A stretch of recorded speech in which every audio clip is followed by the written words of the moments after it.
नमस्कार dear students, scholar education के video lecture 13 में आप सभी का स्वागत है।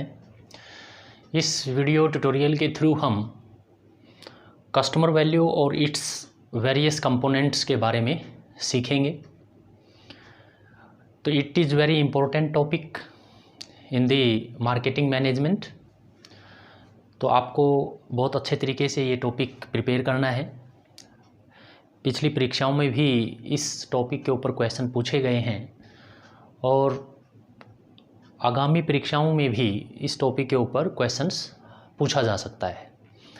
तो सबसे पहले कस्टमर वैल्यू का मीनिंग आपको पता होना चाहिए कि कस्टमर वैल्यू, जब हम मार्केटिंग के अंदर ये टर्म देखते हैं कि व्हाट इज़ कस्टमर वैल्यू, तो कस्टमर वैल्यू का एक बिल्कुल सिंपल और प्लेन जो आंसर है वो है perceived value by the customer in an offer.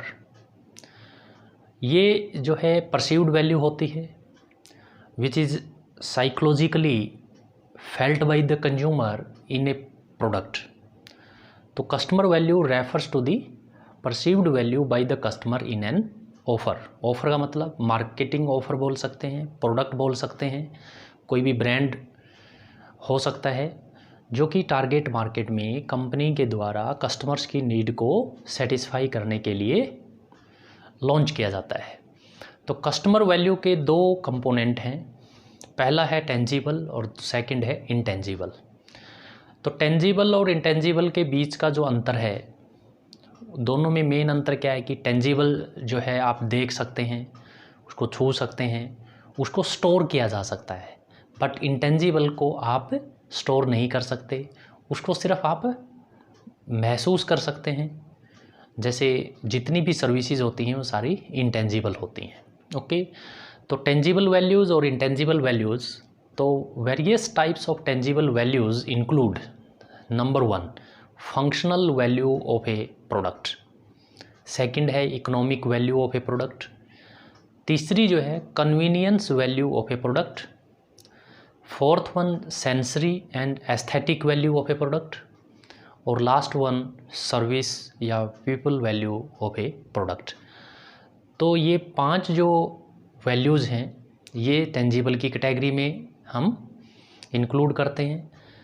Second जो कैटेगराइजेशन है इंटेंजिबल वैल्यूज़ में, उसमें सबसे पहले सोशल वैल्यूज़ होती हैं, social values of a product, Prestige value of a product, sentiment value of a product, experience value of a product, और last one है belief value of a product.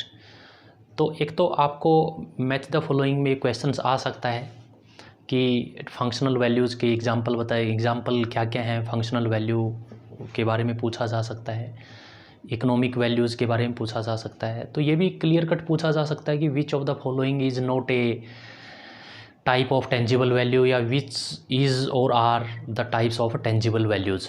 Okay, तो ये तो हमने यहाँ पर क्लासिफिकेशन आपको बता दिया है कि कौन कौन सी टेंजिबल वैल्यूज़ होती हैं और कौन कौन सी इनटेंजिबल वैल्यूज़ होती हैं। तो टोटल आपको हमने 10 तरह की वैल्यूज़ आपको बताई हैं जो कि एक मार्केट ऑफर में एक कस्टमर के द्वारा परसीव की जाती है। तो हमेशा याद रखना कि कस्टमर जो वैल्यू है वो परसीव्ड वैल्यू होती है। नेक्स्ट, सबसे पहले हम टेंजिबल वैल्यूज़ के बारे में बात करेंगे।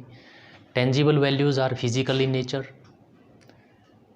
दे can be measurable in quantitative terms, जिनको देखा जा सकता है, जिनको कैलकुलेट किया जा सकता है, जिनको मेजर किया जा सकता है, जिनको आइडेंटिफाई किया जा सकता है, और जिनका जो आउटकम जो है उसको आप रियल टर्म्स में एक्सप्लेन कर सकते हैं। तो वो आपका टेंजिबल वैल्यूज़ होता है। तो इसकी करैक्टरिस्टिक्स आप देख लीजिए, physical, measurable, identification, results can be explained. Tangible values हमने 5 तरह की होती हैं जो हमने पहले आपको बता दी है। सबसे पहले फंक्शनल वैल्यू देखिए कि functional value of a market offer या functional value of a product, the ability of a product to meet a given need. जैसे आपके पास मान लीजिए कार है, car takes care of personal transportation. आप कार क्यों खरीदते हैं? अपनी पर्सनल ट्रांसपोर्टेशन, अपनी फैमिली ट्रांसपोर्टेशन की नीड को पूरा करने के लिए आप कार खरीदते हैं। यदि आपने कार के ऊपर पैसा लगाया है और यदि कार जो है चलती नहीं है तो उसका फंक्शनल वैल्यू 0 होता है। मान लीजिए आपने स्टडी करने के लिए आपने एक पेन जो है ख़रीदा और पेन में अगर आपका लिखने की जो ज़रूरत है उसको पूरा नहीं कर रहा है तो उसकी फंक्शनल वैल्यू 0 है, चाहे उसका वैल्यू 1 रुपये है या उसका वैल्यू 1000 रुपये है। तो फंक्शनल वैल्यू मतलब ability of a product to fulfil a given need. Car का एग्जांपल बता दिया, पर्सनल कंप्यूटर है या कैलकुलेटर देख लीजिए आप, कंप्यूटेशनल पर्पज़ के लिए आप दोनों को लेते हैं। स्टोरेज ऑफ द डेटा, अगर ये चीज़ें उनके अंदर स्टोर नहीं हो सकता, कंप्यूटेशनल फीचर उसके अंदर नहीं है तो इसका मतलब उसकी फंक्शनल वैल्यू 0 है।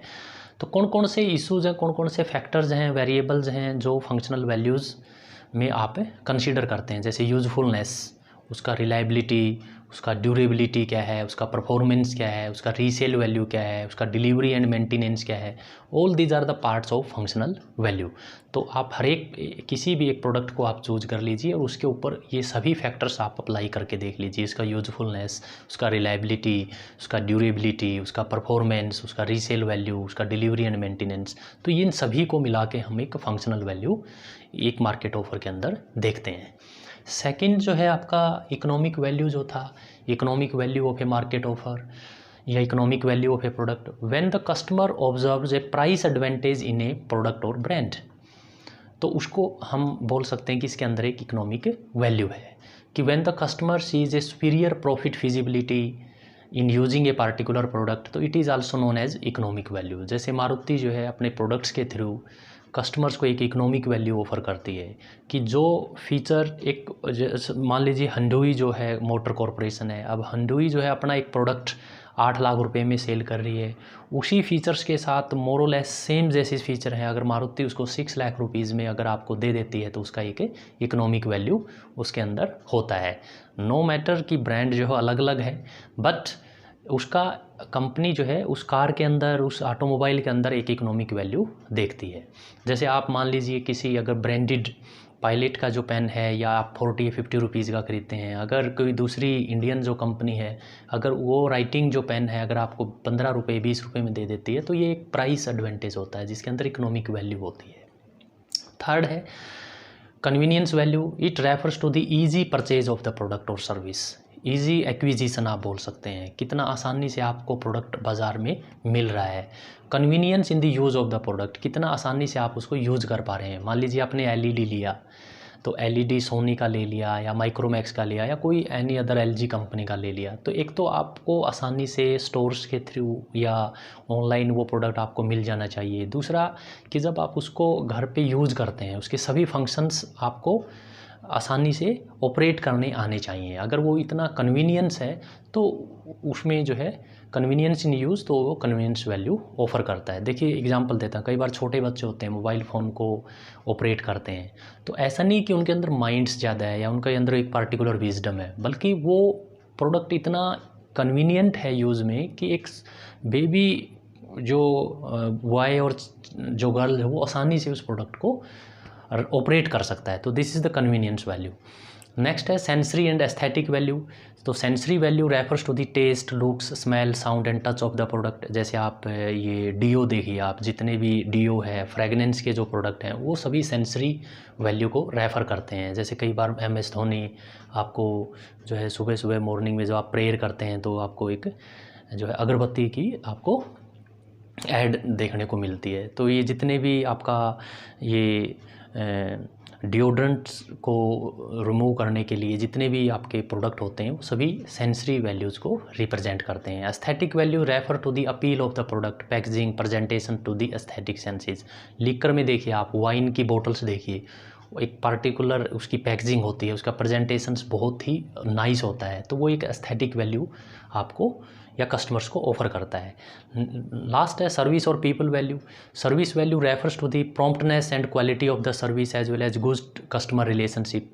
तो ये एक सर्विस वैल्यू होती है from the part of the company. जैसे मान लीजिए आपने RO लिया है या कोई LED ले लिया, तो उसको एस्टेब्लिशमेंट, उसके बाद उसकी फंक्शनिंग को लेके अगर आप कस्टमर केयर को फ़ोन करते हैं या कंपनी का रिप्रेजेंटेटिव आपको घर पर आके उसकी सर्विस देता है, तो इसका मतलब उसके अंदर एक सर्विस वैल्यू है। तो पीपल एंड टेक्नोलॉजी दोनों, ध्यान रखिए, एक तो पीपल, एक दूसरा टेक्नोलॉजी, दोनों मेन इंपॉर्टेंट रिसोर्स हैं एक कंपनी के।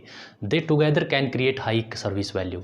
तो it gets translated into best solutions to the customer problem. तो इसलिए कस्टमर की प्रॉब्लम को अगर सॉल्यूशन चाहिए तो वो किसके थ्रू हो सकता है, कंपनी रिप्रेजेंटेटिव के थ्रू और कंपनी की अपनी टेक्नोलॉजी के थ्रू जो है कंपनी कस्टमर ग्रीवेंस को आसानी से रिजॉल्व कर सकती है। तो ये सारा टेंजिबल वैल्यू था। उसके बाद इंटेंजिबल वैल्यूज़ देखिए, जो कि साइकोलॉजिकल और नॉन क्वांटिफाइबल इन नेचर है, जिनको स्टोर नहीं किया जा सकता, जो डायरेक्टली साइकोलॉजी और बिहेवियर से जुड़ी हुई चीज़ें हैं, तो वो इंटेंजिबल वैल्यूज़ में इंक्लूड होता है। तो सबसे पहले सोशल वैल्यू। तो what is the social value of a product? Social values में देखिए आप, when product use confer social acceptance और सोशल डिजायबिलिटी ऑन द कंज्यूमर, तो उसके अंदर सोशल वैल्यू होती है। जैसे हमारे इंडिया में हम खादी के प्रोडक्ट अगर यूज करते हैं तो ये एक तरह का सिम्बोलाइज होता है कि सर्विस वैल्यू प्रोवाइड करता है, कि आसानी से उसकी एक्सेप्टेबिलिटी जो है सोसाइटी में है। तो ये एक प्रोडक्ट की सर्विस सोशल वैल्यू होती है। उसके बाद प्रेस्टीज और status value. When product ownership, मान लीजिए बायर है, बायर को यूज के साथ साथ प्रोडक्ट की ओनरशिप चाहिए, तो प्रोडक्ट की जो ओनरशिप है that contributes to the user sense of status और एस्टीम। जैसे एग्जांपल देखिए, person going in for a very expensive car, BMW and very Mercedes Benz, बहुत ही एक्सपेंसिव कार है, तो will be influenced by the prestige और status value of the car. तो ये एक प्रोडक्ट बहुत high costly luxurious product customer के पास है, तो डायमंड की रिंग मान लीजिए कस्टमर के पास है, तो डायमंड्स के ही सभी उसके पास ज्वेलरी है, तो ये एक प्रेस्टीज वैल्यू को डिनोट करता है। और over and above it's performance attributes, तो नेचुरली जो है, अगर कार का हमने एग्जांपल लिया है, BMW है, उसके अंदर स्टेटस वैल्यू के साथ साथ उसकी परफॉर्मेंस क्वालिटी तो उसके अंदर है ही। तो दिस इज़ प्रेस्टीज और स्टेटस वैल्यू। नेक्स्ट है sentiment value. When product capacity to stimulate some sentiment, memories, past association while using that product, तो ये उस सेंटिमेंट वैल्यूज़ होता है। जैसे रिजॉर्ट्स एंड हेरिटेज होटल्स हैं, they offer traditional ancestral house construction style of locality, उनका interior fitting, furniture, decorations, all these are closely related with old time memories, old time models. तो ये जैसे ताज hotel जो है वो कई जो है हिस्टोरिकल आर्किटेक्चर्स अपने होटल्स के लिए और रिजॉर्ट्स के लिए वो यूज़ करता है, तो वो ये एक फील करवाता है लाइक राजाओं और महाराजाओं का जो लाइफस्टाइल जो था उसकी एक जो है रिफ्लेक्शन जो है उस प्रोडक्ट के थ्रू कस्टमर्स को मिलता है। तो this is the sentiment value. ठीक है, जैसे आप देखिए पान मसाला की ऐड आती है कई बार, उसमें क्या होता है कि रजनीगंधा की ऐड देखिए, तो ये उसमें एक उसको कोरिलेट किया गया है कि पीछे पास्ट एसोसिएशन के साथ, तो ये सारी सेंटिमेंट वैल्यू होती हैं। Experience value, some products are offered around the unique experience they can give to the user. जैसे having a cup of coffee in Starbucks cafe is not about drinking a cup of coffee, तो it is an experience of luxury and relaxation in an ambience where the coffee is just incidental. तो many airlines provide experience value और customer feel, Singapore airlines. तो this is the experience value, CCD, Kaifi coffee day. तो CCD में अगर आप coffee जो है drink कर रहे हैं, कॉफ़ी को आप वहाँ पर आप कॉफ़ी की सर्विसेज आप वहाँ पर ले रहे हैं, तो इसका मतलब क्या है कि आपको एक बहुत ही बढ़िया एम्बियंस जो है वो कंपनी के द्वारा दिया गया है। तो ये प्रोडक्ट के साथ साथ आपको एक यूनिक एक्सपीरियंस जो है वो कंपनी प्रोवाइड करती है, विच इज़ इंटेंजिबल। लास्ट है belief value. When the product helps the user reconfirm his religious और कल्चरल बिलीफ्स। जैसे मैकडी का रेस्टोरेंट देखिए, इंडिया में हमारे जो मैकडी वेजिटेबल जो बर्गर्स है, build around the no beef theme, was a step toward respecting the Indian culture, Indian belief, Indian faith of the vast Hindu vegetarian consumers of India. So this is the belief value. Okay, तो ये tangible और intangible value के बारे में था। Last है tangible and intangible values overlap. तो इनको आप बिल्कुल क्लियर कट डिफ्रेंशिएट नहीं कर सकते हैं। Although we have grouped values under 2 broad categories, tangible और इंटेंजिबल, बट ये आपको स्पष्ट हो जाना चाहिए कि दोनों जो कैटेगरीज हैं म्यूचुअली एक्सक्लूसिव नहीं हैं, दोनों एक दूसरे के साथ मिली हुई हैं, दोनों एक दूसरे के साथ मिक्सड हैं। ओके, तो it was all about customer जो है वैल्यूज़ एंड इट्स टाइप्स। ये मैं आपको रिपीट कर रहा हूँ कि बहुत इंपॉर्टेंट है एग्जामिनेशन पॉइंट ऑफ व्यू से। तो जो भी बुक आप रेफ़र कर रहे हैं, आप बहुत अच्छे तरीके से इस टॉपिक को तैयार कीजिए। Thank you very much.